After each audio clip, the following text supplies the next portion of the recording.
India TV 9 news Maharashtra. Solapur शहरात वाहतूक नियमांचे उल्लंघन करणाऱ्या वाहन चालकांविरोधात वाहतूक शाखेने बुधवारी विशेष मोहीम राबवत 207 ई चलनांची दंडात्मक कारवाई केली.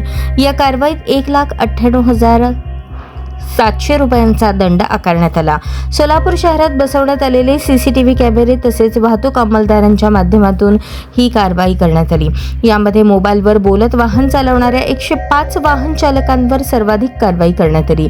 याशिवाय ट्रिपल सीट वाहन चालवणाऱ्या 37 जणांवर, रिक्षाच्या पुढील सीटवर प्रवासी घेऊन वाहन चालवणाऱ्या 31 रिक्षा चालकांवर, विनागणवेश रिक्षा चालवणाऱ्या 9 जणांवर तसेच HSRP क्रमांक प्लेट नसलेल्या 25 वाहनांवर ई चलनाद्वारे दंडात्मक कारवाई करण्यात आली. वाहतूक नियमांचे काटेकोर पालन करून सुरक्षित वाहतुकीस सहकार्य करावे असे आवाहन वाहतूक विभागाचे सहाय्यक पोलीस आयुक्त सुधीर खिरडकर यांनी केले आहे.